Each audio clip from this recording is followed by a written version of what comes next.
Welcome everybody to the OPT Network. I'm Carlette Christmas and this is On Point Talk, the official OPT Network.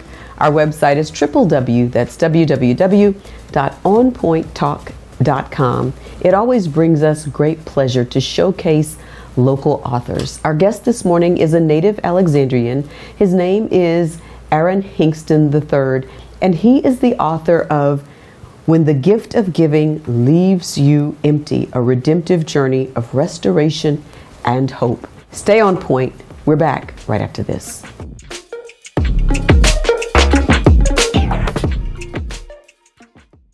Welcome everybody to the OPT Network. You know how we love sharing stories, and most especially books, and books from our local authors. Our guest this morning is a native Alexandrian, and he has written an incredible book, and we'd like to share it with you this morning. His name is Aaron Hinkston III, and his passion is for people and their purpose, and we love purpose. The book is entitled When the Gift of Giving Leaves You Empty. Aaron, good morning and welcome. Good morning, thank you. So I'm just so glad that you connected with us about your book, and we were talking before we started recording, and you said that this was a mandate. This is not something that you had chosen. Yeah, I mean, to do. I never went into it, hey, I want to write a book or I want to be an author. That was never part of my life story, you know. Because you had your life, according to the book, you had it all mapped out. Really, it was mapped out, right? And there was no book in there, but clearly God had other plans. When did the churning of a book start to rear up in your spirit? So it really began to happen after I really began to take on some serious losses, right? I had bought a home. I lost that home to foreclosure. Within that same process, you know, I was moving from that home into a one-bedroom apartment. So let's back up a little bit. Because first of all, you are a native Alexandrian, yes. Graduated from Ash, yes. Went on to what is now ULL. I went to USL at first. You went to USL I at started first. at USL, and then I graduated. That's in my generation, USL. Yeah. And so, an architect major. Yes. And so, but you have this life all planned out. Yes, completely planned out. I'm leaving ULL with my architectural degree, my architectural degree, and I'm moving to Houston with the intentions of going to Rice University because I want to get my master's at Rice and have this Ivy League university degree, and then teach is really what I wanted to do. And while doing that, I was going to work, you know, in an architectural firm just to get the experience. And so my plan was to move to Houston, get that architectural job locked in place while I'm taking my GRE. Once I finished the GRE, apply to Rice. I did all of those things. But while I was applying, I never was able to land an architecture job. I did take my GRE. I did apply to Rice, but I didn't get accepted. So all of those things that were the biggest plan for me moving to Houston, none of them panned out. And so tell us, first of all, what in you decides to become an architect? When you probably, do you even know at that time, did you even know an architect in your life? No, I didn't know one, but I loved Legos. Legos was always my thing. You know, you could, birthday, Christmas, it didn't matter. My parents could buy me Legos. And I had, you know, the farm animals, and because I'm really a country boy at heart, and so I was building barns, or I was building houses, or I was building something with those Legos, and so I always knew that I wanted to do something along those lines, and so architecture just seemed like the natural place for me.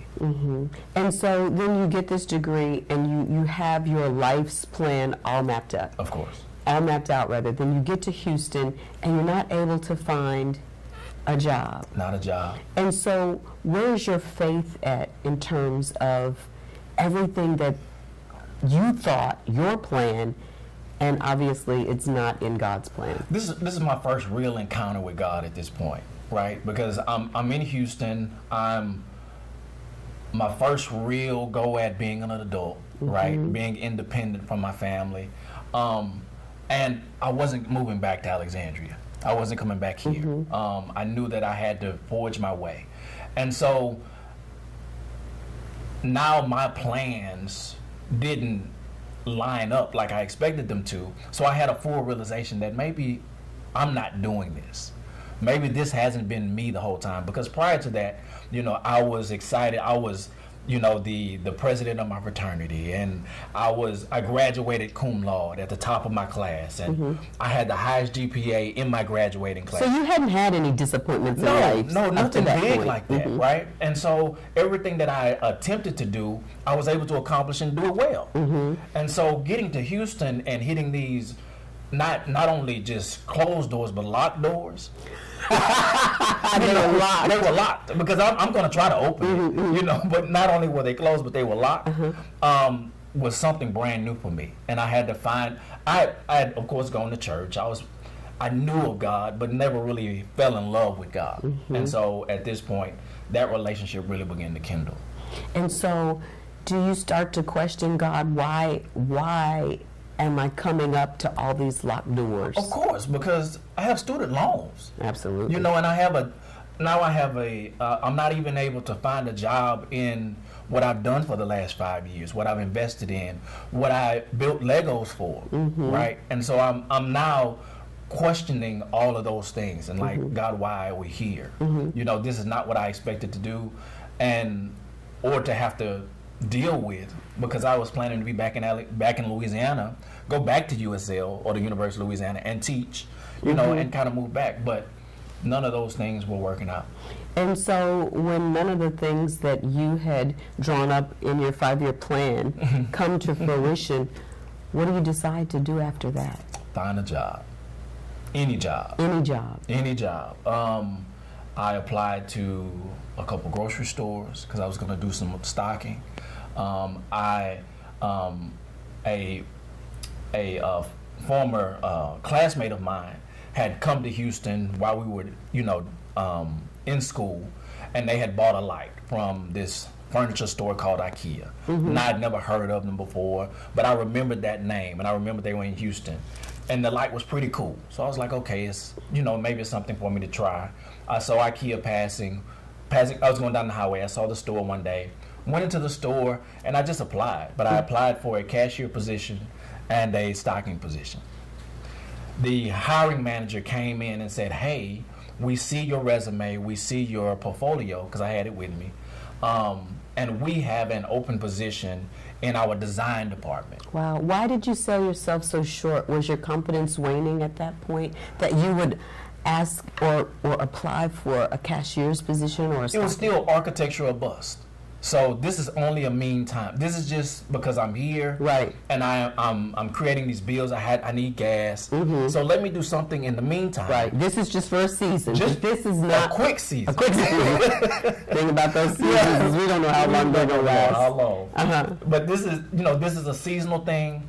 This is just a little small bump in the road. I'm going to take this and I'm going to utilize this to go do what I need to do, and definitely score this architecture position in the next couple of months. And so they offer you a design position. Yes. And so what does that entail? It's a visual merchandising position. So the store has a lot of different displays. They have an interior design portion where they set up, rooms or vignettes, right? And so they set it up in your real life living situation, so that you walk in, you're like, okay, I like this. I want the whole thing. Right. So they have the interior design position, and then they also had the visual merchandising position, which was more about how these cups are set up in a way so that they're appealing to you as a buyer. So I was there was an opening in the visual merchandising position. So now this is preparation, right? It's all preparation. It's all preparation. But I had no idea, right, at this point that this is preparation. Right. This is the plan of God that we don't know anything about. That He's equipping us, and we're not even knowing that we have these tools until it's challenged. So you take this position. It's certainly not the position that you applied for. Going to be a lot better than what you... Better pay, everything. Everything. And so how do you begin to internalize this position and this place? I don't. You don't? It's still a temporary... Even though God has made a way for me to take on this position, it was just... He just bumped me up a little, in the meantime, right? And so I'm grateful, but I'm still not seeing the blessing. Are you really grateful at that point? No. You're probably right. Right? Because this really feels like this is below you. It's completely below me. Because I'm at this. You mean to tell me? Right. I've done all of this, and now I end up at this furniture retail store. Right. And I have all of these expectations of who I was going to be and what it was going to look like. And now I'm at this retail store, but it's okay because I know this architecture position is coming. We're going to take a break here, but when we come back, we're talking about purpose and preparation and getting there, but we're also talking about Aaron's book, When the Gift of Giving Leaves You Empty. Stay on point. We're back with more right after this.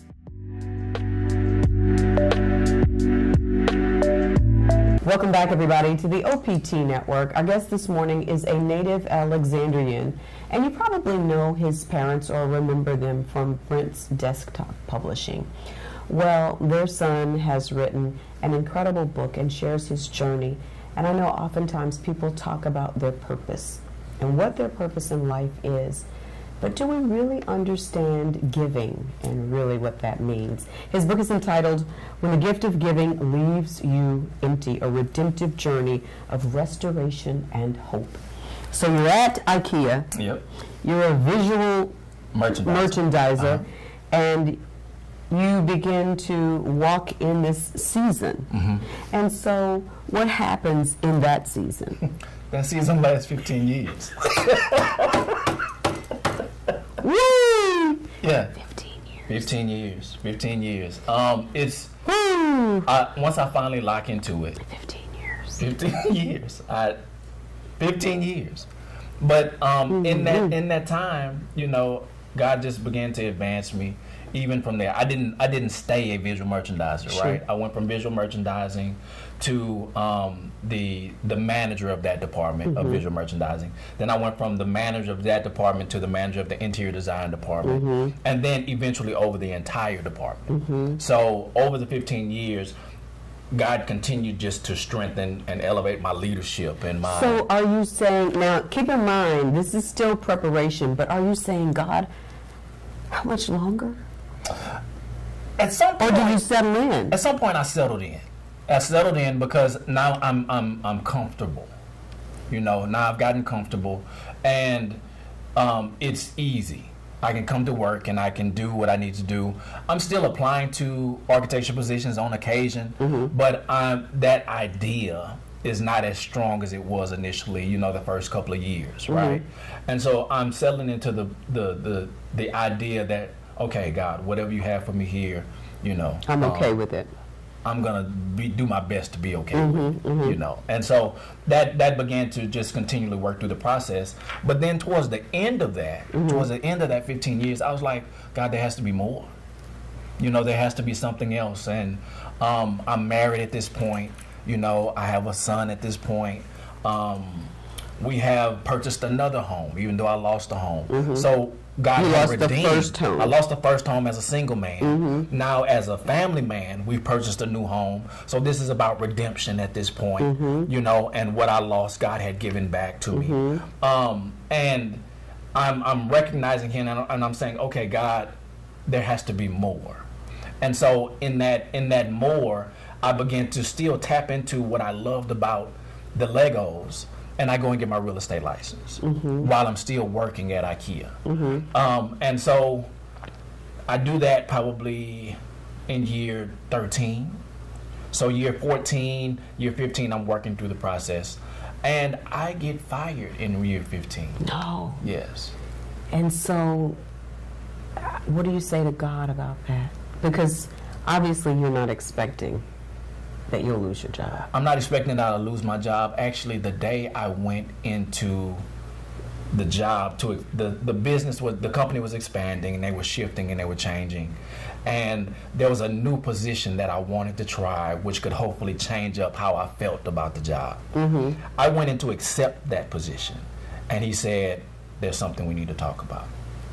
What are you thinking at that moment? Like, what do you mean we need to talk about? We just talked about this new position. And it came up that, there was some thoughts about you know, how I was working and my job performance and all of those kind of things, even though nothing showed it in my reviews or whatever. And so it's a fearful place, but I was also saying, okay, God, my bad.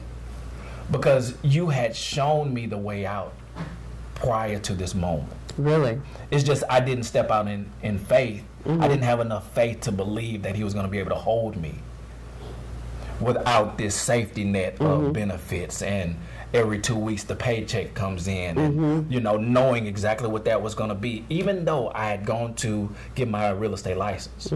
So he had to push you out. He pushed me out completely, and then he closed and locked another door. Right. So he operates in closing and locking doors where I can't go back into them, right? So being fired from that position, I couldn't go back to that job or anything like that, right? And at that point, I was like, okay, God, I'm not going to give anybody else this kind of authority over my life outside of you. And so I didn't look for another position. I didn't seek out another job. I went full-time real estate. And was that what he was telling you to do, to step out into that? Trust me. Trust me. And now... You didn't have a choice. I didn't have a choice. Or you could have gotten another job. I could have gotten another job. I could have went to another place. I did put in some applications, right? You know, my family and all of those kind of things are important. I'm the man of the house. I need to make sure I'm providing and all of those kind of things. 7 years later, today, we didn't miss a bill. You know, nothing went unpaid. Didn't miss a meal. Clearly didn't miss a meal. I get it. I get it. And we didn't lack, you know, and had I done it on my own terms or on his terms, right, I wouldn't have had to go through the embarrassment of being fired. And so when you decide that no person, no human is going to ever have this kind of charge over your life, what's the conversation like with you and your wife when you say, I'm stepping out in real estate full time? Because this is clearly what God had said to do. It's not a good conversation. It's not a good conversation. because I'm the primary breadwinner. Right. I don't have many clients, very few. You got to build this business. I have to build the business, right? And so I do have some money, you know, put aside in my retirement and other things. So I have a little safety net here. And so, but it wasn't the easiest process. It's like, we need to get a job. Every day, what are you doing? Have you applied? Have you gone and done these things, right? And so, you know, we worked through those years of kind of uncertainty. So tell me about your faith during that time, because clearly God had been saying to you, Aaron, you know, your season here is over, but you kind of stayed past. I extended the season. Right. And so what is your conversation with your wife and with yourself about what God had revealed to you previously about taking that leap? My thing is, God, I'm out here. Don't leave me, right? I don't want to be embarrassed. If I'm embarrassed following you, then that's okay. But don't leave me out here, right? Because I'm making this step, the first real faith step that I've made, and acknowledged you in it. I'm here. And I'm believing that you are going to do exceeding abundantly above all that I could ask or think. Not knowing how long that was going to take. But it was really another kind of feather in my hat, or the moment where I fell in love even more, you know, because I had to trust him beyond what I could see. Wow. Let's take a break here. When we come back, we're going to talk about giving and how important giving is on the journey to finding your purpose and fulfilling your purpose. Stay on point. We're back with more right after this. Welcome back, everybody, to the OPT Network. Our guest this morning is Aaron Hinkston III, and he has written an incredible book. It's entitled When the Gift of Giving Leaves You Empty, A Redemptive Journey of Restoration and Hope. And I think we all really need hope right now, Aaron, and sometimes we can be in a place of hopelessness, especially when it comes to should I give. I was sharing a story on radio one day this week about giving, and especially during the pandemic where everything just shut down and everybody had to do this thing that became a popular thing, pivot, to pivot. And so my husband and I were faced with really not enough and not knowing how we were going to make it through. And God said, I want you to sow a seed. And it made absolutely no sense at all. It made no sense at all. And we were like, gosh, we got to sow this seed. And this is a big seed. Yeah. And so we said, well, you know, we're both getting that we got to sow this seed. And we had our pastor come over and we sowed this seed, and we had him lay hands on every checkbook that we had. Right. And the moral of the story is that when you give in faith and you give with expectation that God's going to do what he said he was going to do, he'll not let you down. And he did not let us down. Amen. That's awesome. And I know that he didn't let you down. He didn't let me down. He hadn't let me down. I mean, mine is very similar. There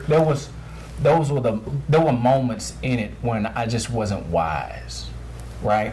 So what the difference between what you were, I believe what you've experienced in that particular moment and what I experienced early on in my giving is that I wasn't necessarily hearing the voice of God. I don't know that I was confident enough in my own internal spirit, the Holy Spirit on the inside of me, to really know that was God speaking, or was it my own emotions hoping that it could change my current situation? So I was sowing seeds into areas where there was wasn't good soil. No, not at all. There was no recompense in those things, right? But I still was expecting God to do it because I did it in your name, or I did it because this person said so, and I was just following the rules, right? And so I didn't have enough wisdom within myself to be able to differentiate between God's voice and the voice of a need that was going somewhere else. And so getting to that point now where you've talked about you've sown that seed, I've learned and I've articulated in the book that, you know, I told you I'm a country boy, so if we look at sowing and reaping and harvest and all of those kind of things, they're all agricultural. Absolutely. Right? And so if I'm planting a seed on Sunday here, right, and then I'm planting a seed on Wednesday here, and I'm planting a seed on Easter over here, all of those are different seeds, growing at different times. Absolutely. And as a farmer, it's hard to keep up with all of that anyway, right? And so what I found myself doing is not knowing where the harvest was coming from. And so I'm still planting, not realizing that in that particular area, this is going to take 6 months, and I just need to wait on it. But I've left it because I went to this other shining thing over here. And so I had to learn through that process that your seed that you sowed was a particular seed in a particular place at a specific time. Right. And in that same season, it sprouted and produced, right? And probably is still producing, I'm assuming. So that one tree is enough. I was planting 1,000 trees, right? Because I was desperate and wasn't just waiting on God. And those are some of the bigger lessons that I've learned in this movement, in this process. And so as you're waiting on him, what are you learning about sowing and sowing into good ground? Okay, so I mean, you know that, you know, some are going to fall by the wayside, right. Some are going to fall on stony ground, you know, and so what I'm learning is, Aaron, you have to be wise, right? And you have it can't just be smoke and mirrors, or it can't just be the excitement of this service, or the excitement, because my emotions tied into a lot of my giving. And I had to separate that. And I had to really, what are the principles of giving that are going to help me to assure that I'm putting it in the right place, right? And one of the biggest principles was it needs to be planned. It needs to be well thought out, and it needs to be understood. And so, like yours, it was planned. You all had a full agreement, you know, when you went into it, and you had a full understanding about what it was going to do, and together you all sowed into that understanding. Right, and we sowed with an expectation that God's word was true. That it was true. That he would multiply it back, some 30, some 60, some 100. Yes. Of course. And so with that understanding, now you understand the principle and you sow into the principle. Right. Now you're in the right place in the right season. Okay. And now it begins to produce. And once it begins to produce, you'll be like, okay, now I understand how that happened. Right. Let me do it again. Right, and I can see the manifestation. And so why do you think that in this season it was really important to talk about giving? The biggest thing about giving is, well, time really played a big factor in this being where it is today. Because as I shared with you prior, my father passed in October. I've been writing the book for, there've been journal entries and, different pages ripped out of a notebook that I've stuffed into a binder, and I've been writing the book for 5 or 6 years. My father passing in October made me realize that, Aaron, you don't have a lot of time. And if this is your assignment, then let's finish the assignment. And so that was my biggest thing, is moving forward to get it done, and it was completed in 3 months. Really? Yeah. And so as we talk about timing and looking back, because we talk about on radio and television purpose a lot, and when you started this journey, you were fully persuaded that, and had a love and a passion for Legos, and then move into architecture. And so when it doesn't quite manifest the way that you saw it, how do you process that? I'm still an architect. Jesus talks about when he talks to Peter, right, and he's fishing, and he has his nets, and he's cleaning his nets, and they pull up a huge draught of fish, right? So Peter understands fishing from a physical perspective, but Jesus says, I will make you fishers of men. Well, what he's done is he's taken my architecture and he's created that into a new way. So I still build, I still construct, I still design. It's just in a different way. And so now, partnering with individuals, God has made me an architect of men. Wow. And so when do you get to the point where you are okay in relinquishing what you thought you would do and accepting what it is that God needed for you to do? It's a daily journey. It's a daily journey. We have to cast down every imagination, right, that exalted itself above God. And so it's a daily thing. God, order my steps today.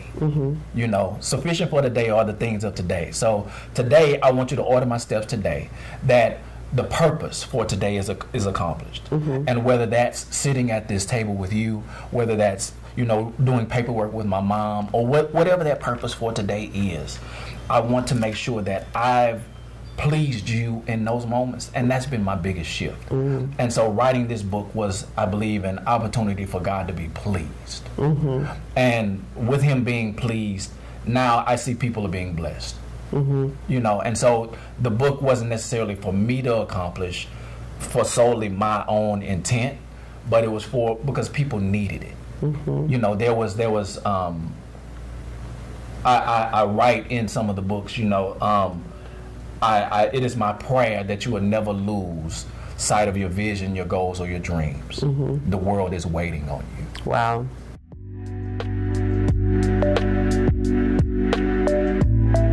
Do you think at some point that you were losing sight? Yeah, at IKEA, there I had lost sight. Complacency kind of sets in. I'm good. This can be a career. And this is enough money. It takes care of my family. It takes care of, it's plenty of money. And it's going to increase. And so it's a great company. And so there was always going to be a better job. There was always going to be significant growth. I could take that and transfer it to something else, right? So there was always going to be an opportunity there for me to stay. But then I think for a lot of people, especially after the pandemic, and people who needed to pivot, people who needed to step out into purpose that just never could for whatever reason, that this is really a message and an example of God showing what he will do if we could just trust him. If we could just trust him. If You Would Only Trust Him is one of my favorite songs, right? Trust Him, right? Because a small lie is still a lie, right? So one thought of considering your way over his is still not full trust, right? I'm going to hang on right here. Right. I'm going to hold on to this, but I'm going to walk this way, right? And so really what it is holding you back from moving forward at the speed at which he needs you to, because you needed to be over there 3 months ago. Right. You're not in position. You're not in position, right? And so you miss the opportunity for God really to be exalted, because that's what it's about at the end of the day, right? Your seed that you sowed wasn't about you and your husband. It was about whatever it produced on the back end for God to be glorified. Right. Right. And now the testimony you have encourages somebody else listening. And I'm going to tell you, sowing those seeds is not easy, especially if it's a seed that's outside of your comfort zone.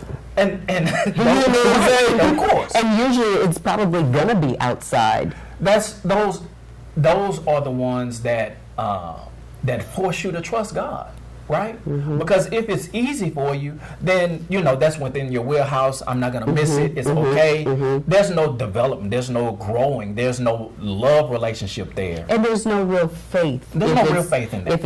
If it's within your wheelhouse. Of course. If it's something that you're not gonna miss. Yes. But when it's something that you really have to trust God for, yeah. I mean, Abraham had to raise his son. Had to raise his hand to Isaac, right? Right. He had to raise his hand. I believe, and this is awesome. He's like, Dad, what are you doing? What are we doing? Where are we going? Where's the sacrifice? And the awesome thing about it is I believe the sacrifice was always there. Right. It's just Abraham didn't hear it until he was in the right place. Right. Until he was in the right place. Until he was in the right place. Until he had raised into the right place. Now he heard the rustling. Because he's in position now. He's now in position, right? And so, it took him getting in position. And that's, all of us have that Abrahamic moment where, hopefully once we're in position, what we thought we had to sacrifice, God has another one in store, right? That changes the whole trajectory, right? And increases our love relationship with Him. And the reason why I was really excited about this conversation is because I think that for our listeners and our viewers, I wonder if we really are open to giving like we should be, because it is an act of faith. Yes. And it's not always easy, especially if you're struggling on the other end, and you don't know when this crop, this metaphorical crop, is going to yield itself. Of course. And so that's really what faith is. And I want to liken to, because I know one of the biggest misconceptions that I had was it was always my monetary giving, right, that had to be the seed, right? But if I'm a very busy man, a very busy woman, right, and me taking the time out to go by the youth, the gym or wherever it is, right, and volunteer my time, right, that's a valuable commodity that you won't get back, right? And so there are other opportunities but it's the leading of God, and then knowing that, okay, I'm planting a seed, right, and that seed, you may not even reap the fruit from it, but what may happen is there may be a president or maybe a senator or maybe a judge that experiences your leadership and goes on to be something great that changes the world. Right. Right? And so those are the opportunities. I mean, because Jesus started with 12, and here you are and I are sharing the gospel. Right? And so we never know in those moments where we're going to really make that impact, but God does, because He knows the full plan. Right. And I think for all of us, it's really about, can I trust what I can't see? Can I trust it? That blind faith is a doozy sometimes. It is. To be able to walk, because to be able to walk clearly into a situation where your full trust is in God, I believe causes him to do the miraculous. Like, we're not seeing the miracles that we saw in the Bible. It's because we know too much. You know, and I believe that to be true, right? We're not seeing those huge things because sometimes we understand how this is going to work out, right? And we come to God, to the table with these preconceived ideas, and we limit him. You know, we limit him.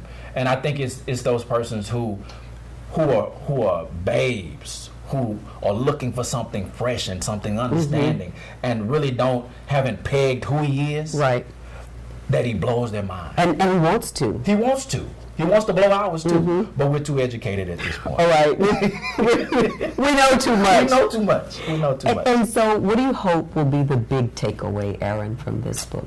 I hope the big takeaway is that you will fall in love with Christ. I hope that you will be able to see, you know, maybe identify with some point of giving in the book, whether it's giving of your resources, giving of your heart, is giving of your talents, right? Whatever those things are, that you will find Christ in this manuscript, and then utilize those principles to glorify him when all is said and done. Absolutely. And then on the back end of it, if there's a book in you, or if there's a business in you, if there's a new position in you, whatever that is, whatever you've been waiting on, tap into it in this season and begin to push forward. Indeed. And so tell people, before we've got to let you go, how you can get the book, how they can get the book, and how they can connect with the amazing work that you're doing and that you're gonna be doing. Amen. I just got chills. Okay, so it's just true. I call those things forth in Jesus' name. To get the book, you can get it on Amazon. Just type in the name, When the Gift of Giving Leaves You Empty. You can get it on Kindle, on paperback, and it's also available on audiobook. I will be in Alexandria if you're local. Absolutely. June 16th through the 19th, I will be here. I have 3 book signings available, one on the 16th, the 18th, and the 19th. And where are they going to be? So on the 16th, I will be at Mount Zion at 6 p.m. Okay. Part of the Juneteenth celebration. Perfect. On Saturday, I will be at the Westside Library from 12 to 2. And then on Sunday, I actually minister at my home church, Antioch Missionary Baptist Church on Hinkston Street, and I will be there. So following service, I will also be signing books. Absolutely. And this book, this message speaks to all of our possibility. And my big takeaway, Aaron, is making sure that you are in position. Making sure that I am in the position that God has called me to be in. It's a great read. It's a quick read.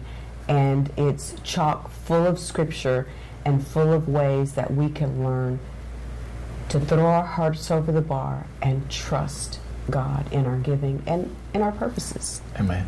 Indeed. It's been a great pleasure. Mine all. Indeed. The book, once again, When the Gift of Giving Leaves You Empty, a redemptive journey of restoration and hope. Stay on point. We're back right after this.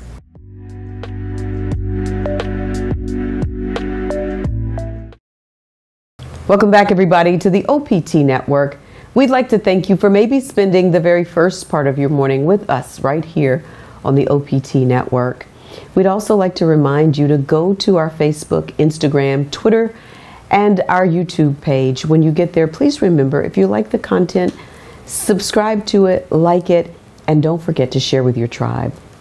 You can also download our podcast wherever you listen to podcasts. Mahatma Gandhi said it, and I say it every single day. We can all be the change that we want to see. But it does start with you and with me. For the entire crew and team of On Point Media, stay safe and well. God willing, we'll see you right back here next time.